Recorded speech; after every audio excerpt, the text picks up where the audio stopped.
गिरमिटिया शब्द अंग्रेजी के एग्रीमेंट का ही अपभ्रंश रूप है। भारत से बाहर ब्रिटिश एम्पायर में काम करने वाले लोग, चाहे वो फिजी में काम करते थे, गुयाना में, ट्रिनिडाड टोबैगो में जो काम करने वाले लोग थे, जिन्हें एक एग्रीमेंट के तहत ले जाया गया था, एक बढ़िया सपना दिखा करके ले जाया गया था कि भारत से बाहर जब वे जाएंगे उनको बहुत कम समय तक काम करना पड़ेगा, लगभग 8 रुपए की मासिक मजदूरी दी जाएगी, संडे को छुट्टी रहेगी, ओवर टाइम का पैसा अलग से मिलेगा। ये सब लालच दे करके उनको ले जाया गया। ब्रिटिश दलाल जिन्हें अर्काटी कहा जाता था, लेकिन ले जाने के बाद वहां उनके साथ अमानवीय व्यवहार किया जाता था। वैसे तो बहुत सारे मजदूर यात्रा के दौरान ही मर जाते थे, जो समुद्री यात्राएं होती थी।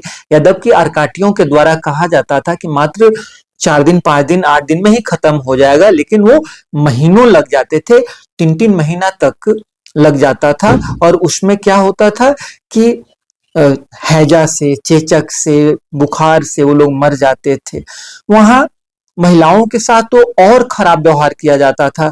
जो महिलाएं होती थी जवान, उनको रखैल के रूप में रख लिया जाता था बगान मालिकों के द्वारा, और जब उनका सौंदर्य खत्म हो जाता था तो उन्हें फिर हटा दिया जाता था।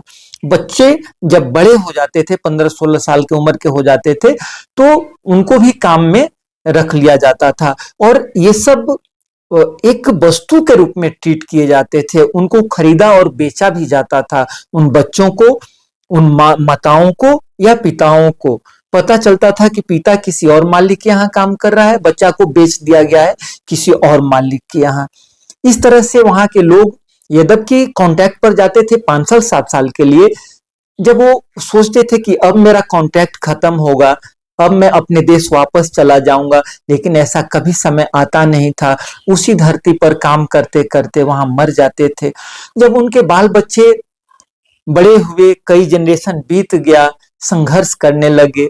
यद्यपि वहां के लोग संघर्ष करके उन देशों को आजाद भी कराया, आगे चल करके वहां के शासन में भी भाग लिया। आज तो वहां के प्रधानमंत्री भी हैं, जैसे कमला प्रसाद विशेषर जो है भारतीय मूल के हैं, बक्सर के वो रहने वाली हैं, जहाँ के हमारे प्रधानमंत्री मोदी जी गए भी हैं।